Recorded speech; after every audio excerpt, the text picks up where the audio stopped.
Premium triplex villas at Bachupally APR projects. Welcome to Suman TV. నేను మీ Suman TV Nag. Fun bucket Bhargav 20 ఏళ్ల jail శిక్ష. జరిగినటువంటి ఇన్సిడెంట్ ఏంటి, దాని వెనక ఎలాంటి కారణాల వల్ల ఆ విధంగా జైలు పాలవ్వాల్సి వచ్చింది, ఎలాంటి బిహేవియర్ వల్ల అతను అక్కడ దాకా తీసుకొచ్చుకున్నాడు అనేది ఈరోజు మనతో పాటు ఎమోషనల్ హెల్త్ కోచ్ షఫీ గారు ఉన్నారు. అది వారి మాటలో అడిగి తెలుసుకుందాం. Hello sir. హలో నాగరాజు గారు. ఫన్ బకెట్ భార్గవ్ 20 ఏళ్ళ జైలు శిక్ష అంటే ఒక మనిషి జీవితం మొత్తం లాస్ అయినట్లని చెప్పడంలో ఏమాత్రం డౌట్ లేదు సార్. అవును. జరిగింది ఒకసారి మాట్లాడుకుందాము. ఎందుకంటే ప్రతి ఒక్కరికి కూడా ఇలాంటిది ఒక గుణపాఠం ఇవాళ రోజున. అవును. ఇలాంటి స్పీకర్స్కి మాత్రమే తెలుసు ఒక మనిషి అలా ఎందుకు తయారైపోతాడు, అక్కడ దాకా ఎందుకు వెళ్ళిపోతూ ఉంటుంది. ఈయన గత చరిత్రకు సంబంధించినటువంటి పూర్తి వివరాలు ఏంటి, ఏం జరిగింది సార్ అసలు? చూడండి నాగరాజు గారు, ఇక్కడ ఒక్క మాట చెప్తాను. ఫన్ బకెట్ అంటే ప్రజల్ని నవ్వించడం తప్పు కాదు, నవ్వించాలి. కానీ మన జీవితం నవ్వులు పాలు అవ్వకూడదు అని చెప్పడానికి బెస్ట్ ఎగ్జాంపుల్ ఈ భార్గవ్ అని చెప్పాలి. ఈరోజు భార్గవ్ లాంటి స్థితిలో అనేక లక్షల మంది సమాజంలో ఉన్నారు. కొంతమంది పట్టుబడ్డారు, కొంతమంది పట్టుబడలేదు, కొంతమంది నిరూపణ అయింది, కొంతమంది నిరూపణ అవ్వలేదు. అది వేరే విషయం.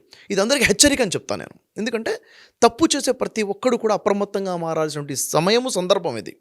అయితే అసలు ఈ భార్గవ్కి ఈ దుస్థితి, ఈ సిచ్యువేషన్ ఎందుకు వచ్చింది? 20 సంవత్సరాలంటే చాలా కఠినమైనటువంటి శిక్ష. అది కూడాను.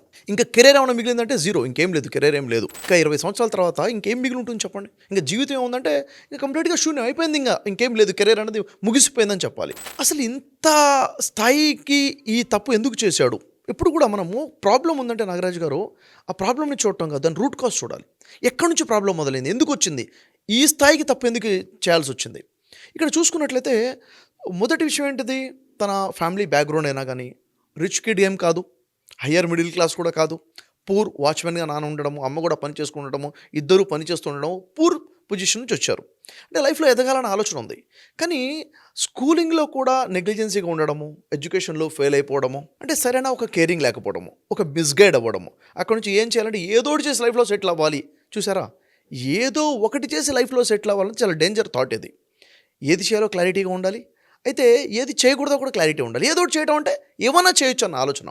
ఇక్కడ తను వేసినటువంటి అడుగుల్లో కొన్ని ఫెయిల్యూర్స్ ఎదుర్కొన్నాడు. మూవీ ఫీల్డ్లోకి రావడము, యాక్టింగ్లోకి రావడము, నిలబడకపోవడము, వెనక్కి వెళ్ళిపోవడము, చివరికి ఎక్కడో దగ్గర క్యారెక్టర్ ఆర్టిస్టులని అందించే విధంగా మూవీస్కి ప్రయత్నం చేయడము, అక్కడ అయినటువంటి పరిచయాలు. ఓవరాల్గా తనకు కావాల్సింది ఏంటంటే, నేను ఎవరిని బ్లఫ్ చేస్తున్నాను అన్నది సెకండరీ, నేనేం చేస్తున్నాను సెకండరీ, నాకు కావాల్సింది నేమ్, ఫేమ్ అండ్ మనీ. ఇది కావాలి అన్న మైండ్ సెట్లోకి మానవుడు ఎప్పుడైతే వచ్చాడో తప్పుల మీద తప్పులు చేసుకుంటూ తను తప్పు చేస్తున్న ఆలోచన మర్చిపోతాడు. అయితే మనిషి ఫేమ్ రావాలి, డబ్బు సంపాదించాలి, పేరు సంపాదించుకోవాలి, కానీ ఏ విధంగా అన్నది ఒక క్లారిటీ ఉండాలి కదా. ఒక క్లారిటీ లేకపోతే మిస్ అయిపోతుంది. అయితే ఇక్కడ ఈరోజు ఇంత పెద్ద శిక్ష పడింది. దీని వెనక మాట్లాడితే కొన్ని వీడియోస్ మనకు అందుబాటులో ఉంటాయి సోషల్ మీడియాలో. భార్గవ్ వాళ్ళ ఫ్రెండ్స్ మాట్లాడుతున్నారు. ఎవరు ఇప్పుడు ఇతను ఎప్పుడైతే వీడియోస్ తయారు చేసి మార్కెట్లోకి వచ్చాడో, టిక్ టాక్ వీడియోస్ చేశాడో, ఇతను కొంతమంది టీంని ఫామ్ చేసుకున్నాడు, కొంతమంది ఫ్రెండ్స్ని ఫామ్ చేసుకున్నాడు. అయితే మంచిగా టీం ఫామ్ అయిపోయిన తర్వాత దాంట్లో నుంచి ముఖ్యమైన వ్యక్తుల్ని తీసేయడం జరిగింది టీంలోంచి. నువ్వు ఈ ప్లాట్ఫామ్లో వద్దు, వెళ్ళిపోమని చెప్పేసి. ఒక వ్యక్తిని తీసేస్తే ఒక వ్యక్తితో సమస్య ఉందనుకోవాలి. ఒక వ్యక్తినే కాకుండా టీంని తీసేయడం జరిగింది. వాళ్ళు చెప్తున్న విషయం ఏంటంటే, మేము ఎందుకు తనతో లేము అంటే మమ్మల్ని తనే తీసేశాడు, వద్దని వెళ్ళి పంపించేశాడు, తను బిహేవియర్ మాకు కూడా నచ్చలేదు, ఈగోయిస్టిక్గా ఉన్నాడు, అటిట్యూడ్గా బిహేవ్ చేస్తున్నాడు మొదటిది. అయితే మాకు కూడా నచ్చలేదు తన బిహేవియరు, తను మాటికి కొత్త వాళ్ళని ఇన్వాల్వ్ చేసుకోవడము, వాళ్ళతో అమ్మాయిలతో కానీ అబ్బాయిలతో తన యొక్క బిహేవియర్ కూడా మాకు నచ్చలేదని చెప్పేసి అండర్లైన్ చేస్తున్నాడు. అంటే చాలా విషయాలు ఓపెన్గా మాట్లాడకపోవచ్చు, కానీ మనకు అర్థమవుతున్న విషయం ఏంటంటే, ఒక వ్యక్తికి ఒక పేరు వచ్చిన తర్వాత, కొంచెం డబ్బు వచ్చిన తర్వాత అతనిలో ఈగో వచ్చింది. తను చేసే తప్పులు బహిరంగంగా ధైర్యంగా చేయడం మొదలుపెట్టాడు. ఆ టైంలో ప్రశ్నించేవాడు నా ఎదురుగా ఉండకూడదు. ప్రశ్నించేవాడు, నేను తప్పు చేస్తున్నాను ఏంటని ప్రశ్నించేవాడు అంటే నా దగ్గర ఉండదు, అని తీసేస్తాను. అంటే నేను ఒకటి సమాధానం చెప్పుకోవాల్సిన పరిస్థితి ఉండకూడదు, నేను ఎవరికి జవాబుదారిని కాదన్న ఫీలింగ్ ఒకటి. అంటే ఎమోషన్స్ అన్హెల్త్ వచ్చేసింది, సైకలాజికల్గా హెల్త్ కూడా కోల్పోయాడు. ఎందుకు ఈ మాట చెప్తున్నానంటే, ఆ భార్గవ్ ఒకసారి ఆ బ్లేడ్తో చేయి కోసేసుకొని బ్లీడ్ అయ్యే విధంగా కూడా నువ్వు వీడియో పెట్టేసి, ఇంత పెద్ద డిప్రెషన్లో ఉన్నప్పుడు ఫ్రెండ్స్ ఎందుకు వదిలిపెట్టిపోయారని ఫ్రెండ్స్ని క్వశ్చన్ చేశారు. ఫ్రెండ్స్ సమాధానం ఏం చెప్పారు? మీరు మొదటిసారి చూస్తున్నారేమో చేయి కోసుకోవడము, మేము చాలాసార్లు చూసాము, రోజు భోజనం చేయడం ఎలా మనకు అలవాటు, వాడి చేతులు కోసుకోవడం అంత అలవాటు అని చెప్పారు. ఇంత భయంకరమైన విషయం. అంటే నా పక్కన ఉన్నవాడు చేయి కోసేసుకుంటుంటే నేనేం చేస్తానండి, అరే ఎందుకు కోసుకుంటున్నారో, వద్దురా ఆపుతా అని చెప్పి. కానీ వాళ్ళు ఏమన్నారంటే, అది వాడికి ఎంత కామన్ అంటే, కోసుకుంటా అంటే కోసుకోరా బాబు కోసుకో అనే సిచ్యువేషన్లోకి వీళ్ళు వచ్చేసారు. అంటే ఒక అమ్మాయితో పరిచయం అవ్వడము, అమ్మాయిని ఫ్లాట్ చేసే ప్రయత్నం చేయడము, అమ్మాయి నో చెబితే ఈ విధంగా బిహేవ్ చేయడం, అమ్మాయి దూరం అయిపోతే ఈ విధంగా బిహేవ్ చేయడం. చూడండి ఇక్కడ ఏమవుతుందంటే నాగరాజు గారు, ఒక స్థాయికి వచ్చిన తర్వాత కొంతమంది ఆలోచన ఎలా ఉంటాయంటే, నాకు ఏది కావాలంటే ఇది కావాల్సిందే, అది పొజిషనా, అవకాశమా, అమ్మాయి, ఏదైనా ఇది కావాలంటే నాకు కావాల్సిందే, దానికోసం నేను భయపెడతాను, భయపెట్టానో సాధిస్తాను, లేకపోతే బతిమలాడుకుంటాను, లేదనుకుంటే బ్లాక్మెయిల్ చేస్తాను, లేకపోతే నన్ను నేను హింసించుకునైనా కానీ సెంటిమెంటల్గా మేము లొంగ తీసుకుంటాను. ఇలాంటి రకరకాల ఆలోచనలు ఉంటాయి. అంటే ఇలాంటి బిహేవియర్ భార్గవ్లో ఉంది అని సాక్ష్యం చెప్పిన ఫ్రెండ్స్ దగ్గరగా ఉన్న వాళ్ళే చెప్పారు. నిజంగా చెప్పాలంటే ఇది ఒక రకమైన సైకలాజికల్ డిసీజ్ అని చెప్తాను నేను. ఎమోషనల్ డిసీజ్ ఇది. అంటే ఒక ఎమోషన్స్ని బ్యాలెన్స్ లేకుండా మనిషి ఎలా తప్పిపోతున్నాడు, ఈ టైంలో వాడు చేసే తప్పు వాడికి అర్థం కాదు నాగరాజు గారు. ఎందుకు ఇలా తయారంటే వన్ డేలో వచ్చే మార్పు కాదు ఇది. అంటే జీవితంలో వచ్చిన వాడు కొన్ని తప్పులు చేసినప్పుడు పట్టుపడకుండా ఉంటే ధైర్యం పెరుగుతుంది, ఒక తప్పు చేసినప్పుడు హెచ్చరించేవాడు లేకపోతే ధైర్యం పెరుగుతుంది, శిక్ష లేకపోతే కూడా ధైర్యం పెరుగుతుంది. స్కూల్లో తప్పులు చేశాడు, టీచర్ పనిష్మెంట్ ఇవ్వలేదు, ధైర్యం పెరిగింది, పేరెంట్స్ శిక్షించలేదు, ధైర్యం పెరిగింది, తప్పు అంటే ఆడుకోవడం మొదలు పెడతాడు. సో ఇలాంటి మొత్తం కలిపి భార్గవ్ ఇంత పెద్ద తప్పు చేయడానికి పూనుకున్నాడు అని చెప్పాలి. సరే, ఇక్కడ ఒక మైనర్ బాలిక, ఒక అమ్మాయి కదా, అనేక బాలికలు తన దగ్గర రావడము, ఒక అవకాశం, కెరీర్ కోసం, ప్యాషన్ కోసం, మేము కూడా యాక్టింగ్ చేయాలి, మాకు కూడా పేరు రావాలని ఆలోచనతో వస్తున్నారు. ఇతనుకున్న ఆలోచన తగ్గట్టుగా ఎస్ నేను మీకు నేమ్ ఇస్తాను, నేను ఫేమస్ అవుతాను, నాకు కావాల్సింది నాకు కావాలని చెప్పేసి తను బిహేవ్ చేయడము. ఇలా ఒకళ్ళ మీద గతంలో కూడా ఈ అమ్మాయి ఇన్సిడెంట్ ఏదైతే 14 years గర్ల్ ఉన్నా అంతకు ముందు కూడా కంప్లైంట్స్ అయ్యాయి తన మీద. కంప్లైంట్ అవ్వడము, తను కాంప్రమైజ్ ఇచ్చేసి ఏవి మాట్లాడుకున్నాడో, మనీ మాట్లాడుకున్నాడో అయిపోయింది. కానీ ఇక్కడ ఏదైతే సీరియస్ అవ్వడం వల్ల ఈరోజు మనం మాట్లాడుకున్నాం ఈ టాపిక్ గురించి, లేకపోతే మన దానికి వచ్చేది కాదు ఇది. అది ఇక్కడ నాగరాజు మనం గమనించాల్సింది ఏంటంటే, అనేక ఇన్సిడెంట్స్ ఇలా జరిగినప్పుడు ఇది ఎందుకు హైలైట్ అయింది అనే పాయింట్ ఉంది కదా. ఖచ్చితంగా మిస్బిహేవ్ అయ్యింది అంటే ఖచ్చితంగా అమ్మాయిని బ్లాక్మెయిల్ చేశాడు, హెరాస్మెంట్ చేశాడు, అమ్మాయి బయటకు వచ్చి చెప్పుకొని కేసు పెట్టే స్థాయికి వచ్చాడు అంటే వెనక ఒక పనిష్మెంట్, అంటే క్రూయల్గా బిహేవ్ చేశాడు అన్న విషయం అర్థమవుతుంది. ఒక సైకోగా బిహేవ్ చేశాడు. లేకపోతే ఒక అమ్మాయికి రెస్పెక్ట్ ఉంటుంది, తల్లిదండ్రులకు వెళ్ళి చెప్పుకుంటే తల్లిదండ్రులు ఏం చేస్తారు, కామన్గా మన ఇండియాలో ఉన్న సైకాలజీ ప్రకారంగా సర్దుకుపోదామన్న ఆలోచన ఎక్కువ ఉంటుంది, అవునా లేదా? పరువు రోడ్డు మీద తెచ్చుకుందాము అంటే అక్కడ ఎంత హెరాస్మెంట్ జరుగుంటే వాళ్ళు వెళ్ళి కంప్లైంట్ చేస్తుంటారు, అవునా లేదా? పరువుని కోసం కూడా ఆలోచించకుండా వెళ్ళారు, ఫైట్ చేశారంటే అక్కడ జరిగినటువంటి అంటే ఆ రాంగ్ బిహేవియర్ ఏదైతే డెవలప్ అయిందో భార్గవది, దానివల్ల ఈరోజు ఇంత పెద్ద పనిష్మెంట్ తనకు వచ్చిందని చెప్పాలి మనకి. అయితే అమ్మాయి ప్రెగ్నెంట్ అయింది. ఇక్కడ ఒక కోణం ఏంటంటే, ఒక కోణం చెప్తాను. సమాజంలో చాలామంది ఏమంటున్నారంటే, నేను కొంతమంది డిస్కస్ చేసాను, 20 సంవత్సరాల జైలు శిక్ష వీడికి పడింది కదా, తప్పు వీడిది మాత్రమేనా, అమ్మాయిది కాదా అంటున్నారు. అమ్మాయిది కాదా? ఏదో యాక్సిడెంటల్గా ఒకసారి ఇన్సిడెంట్ జరిగిందా, రేప్ ఇన్సిడెంట్ జరిగిందా, లేదు కదా, అనేక సార్లు అటెంప్ట్ అయింది కదా, అంటే అమ్మాయి కూడా ఇష్టపడింది కదా, అమ్మాయిది కూడా తప్పే కదని ఒక వాయిస్ రేజ్ అవుతుంది. ఇక్కడ మనకు తెలియాల్సిన విషయం ఏంటంటే, అమ్మాయి నాకు ఇష్టమే అని చెప్పి అమ్మాయి ఇష్టపూర్వకంగా లైంగికంగా కలిసినా కానీ అమ్మాయి మైనర్ అయి ఉంటే అమ్మాయిది తప్పు కాదు. ఎందుకంటే ఆ అమ్మాయి మైనర్ అంటే మేజర్ కాదు అని అర్థం. మేజర్ అంటే డిసిషన్ మేకింగ్ పవర్ ఉంది, మైనర్ అంటే తన నిర్ణయాలు తీసుకోవడం తనకి రాదు, తన నిర్ణయాలు తప్పై ఉంటాయి. కాబట్టి ఈ అబ్బాయిదే 100% తప్పని చట్టం చెప్తుంది. కాబట్టి ఇక్కడ మనకు లెసన్ ఏంటంటే, వినే ప్రతి వ్యక్తి తెలుసుకోవాల్సింది ఏంటంటే, నువ్వు మైనర్ అమ్మాయితో మాట్లాడేటప్పుడు జాగ్రత్తగా ఒళ్ళు దగ్గర పెట్టుకుని మాట్లాడు. ఆ అమ్మాయిని నువ్వంటే నాకు ఇష్టం అని చెప్పినా దాని అర్థం అది కాదు. అదే మైనర్ అమ్మాయిలతో ఎంత జాగ్రత్తగా ఉండాలో ఇక్కడ తెలుస్తుంది. మేజర్ అనుకోండి, వాళ్ళ ఇష్టానికి ఒక అర్థం ఉంది, ఇక్కడ ఇష్టం కూడా ఇష్టంతో సమానం కాదు. ఇది మనకు అర్థం కావాలి. ఇక్కడ ఇంకో కోణం నేను చెప్పాలనుకున్నాను ఏంటంటే నాగరాజు గారు, అమ్మాయి మైనర్ అయినప్పుడు ఆమె నాకు ఇష్టమే అని చెప్పినా కానీ ఇష్టంతో సమానం కాదు, అబ్బాయిదే తప్పు అంటున్నాం కదా. అలాంటి తరుణంలో మరి ఈ మైనర్ అమ్మాయికి తల్లిదండ్రుల బాధ్యత ఏమై ఉంటుంది?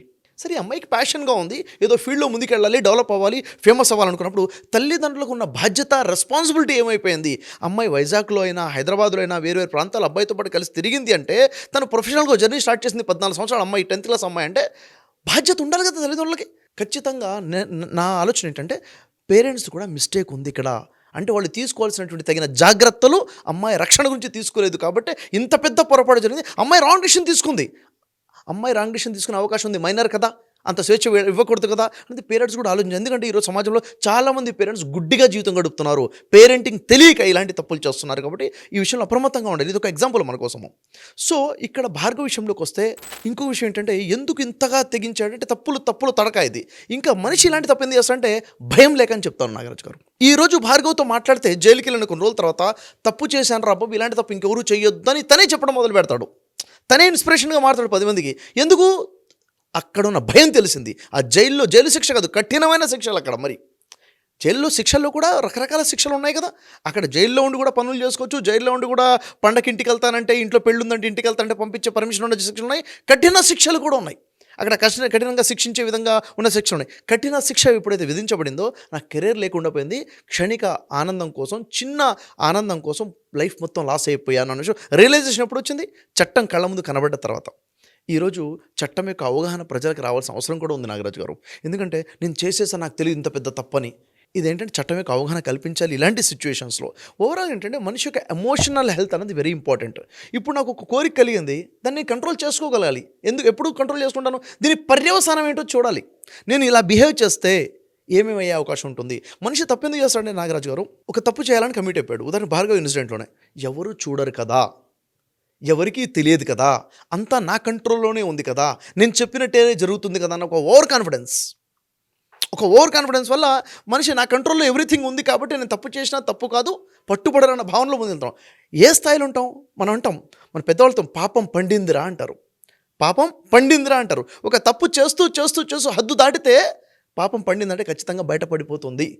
సో ఇవన్నీ కూడా దృష్టిలో పెట్టుకుంటే ఈరోజు యువత ఫేమ్ కోసమో, నేమ్ కోసమో, మనీ కోసమో నేను ఏదైనా చేస్తానంటామే, ఈ పప్పులు ఉడకో, ఖచ్చితంగా నీ లైఫ్ మొత్తం స్పాయిల్ అయిపోతుంది అంటానికి బెస్ట్ ఎగ్జాంపులే భార్గవ్. సో మన లైఫ్లో ముందుకెళ్ళాలంటే ఏం సాధించాలన్నా కొన్ని వాల్యూస్ ఉండాలి. ఏం చేయాలి, ఎలా చేయాలి, ఎథికల్గా మనం ముందుకు అడుగు వేయాలన్నది తెలియాలి. ఇలాంటిది కనుక ఉదాహరణకు నా ఫ్రెండ్ సర్కిల్ ఎవరైనా ఇలా మిస్బిహేవ్ చేస్తుంటే నేను వదిలేయడం కరెక్ట్ కాదు నాగరాజు గారు.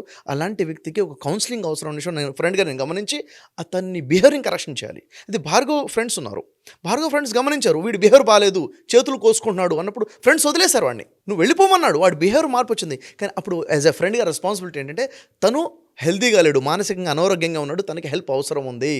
తను భయపెట్టించో, పెద్దవాళ్ళతో చెప్పించో, కూర్చోబెట్టి జీవితం గురించి చెప్పాలి. నువ్వు చేస్తున్న తప్పురా, నువ్వు ఇలా చేస్తే చట్టంగా ఇలా నష్టపోతావు, మానసికంగా ఇలా నష్టపోతావు, కెరీర్లో ఇలా నష్టపోతావు అని ఒక థెరపీ ఇప్పించాలి, కౌన్సిలింగ్ చేయాల్సిన అవసరం అయితే ఖచ్చితంగా పేరెంట్స్ది ఉంది, ఫ్రెండ్స్ది కూడా ఉంది. సమాజం సోషల్ రెస్పాన్సిబిలిటీ అంటాను నేను. అది ఎలా సార్ అంటే జనరల్గా అడుగుతూ ఉన్నాను, ఇటువంటి సిచ్యువేషన్స్లో పిల్లలు ఈ వాతావరణంలో పెరుగుతున్నారంటే చాలా భయాందోళనగా ఉంటుంది.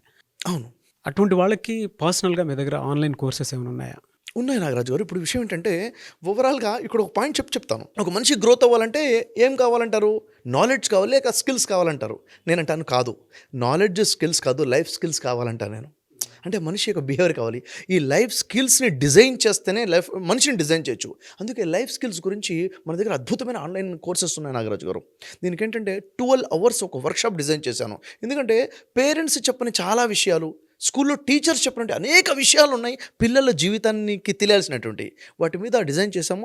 ఇవి ప్రతి పేరెంట్ కూడా ఈ వర్క్షాప్ తీసుకొని పిల్లలకు చూపించాలి, వాళ్ళు కూడా చూడాలి. సో ఎవరైనా ఎన్రోల్ చేసుకోవచ్చు, ఎప్పుడైనా అప్రోచ్ అవ్వచ్చండి మిమ్మల్ని? ఎస్ నాగరాజు గారు, ఇదేంటంటే ఆన్లైన్లో ఉంది, రికార్డెడ్ సెషన్. అది ఎప్పుడైనా కానీ వాళ్ళు ఈ యాక్సెస్ తీసుకోవచ్చు, ఎన్రోల్ చేసుకోవచ్చు, వాళ్ళు చూడాలి. 1-4 సార్లు ఈ వర్క్షాప్ చూడాలి. ఎందుకంటే పిల్లల జీవితానికి కావాల్సింది లైఫ్ స్కిల్స్ కాబట్టి దానికోసం ఆ లైఫ్ స్కిల్సే భార్గవ్ లాంటి వ్యక్తి చేతుల్లో ఉంటే ఫ్యూచర్ ఎలా ఉండేదంటే నాగరాజు గారు, తనకున్న స్కిల్స్కి, తనకున్న టాలెంట్కి కరెక్ట్గా లైఫ్ స్కిల్స్, పాజిటివ్గా ఎమోషనల్ హెల్త్ ఉంటే తను స్టార్గా ఎదిగేవాడు. ఈరోజు ఏమైపోయి జైల్లోకి వెళ్ళిపోయాడు. ఏం లేకపోవడం వల్ల? స్కిల్స్ లేకపోవడం వల్ల కాదు, నాలెడ్జ్ లేకపోవడం వల్ల కాదు, లైఫ్ స్కిల్స్ లేకపోవడం వల్ల, ఎమోషనల్ హెల్త్ లేకపోవడం వల్ల. అది మన పిల్లల జీవితంలో జరగకుండా ఉండాలంటే ఇలాంటి కోర్సెస్ ఖచ్చితంగా యూజ్ అవుతాయి మనకి. Yes, thank you so much Shafi garu. Thank you అండి.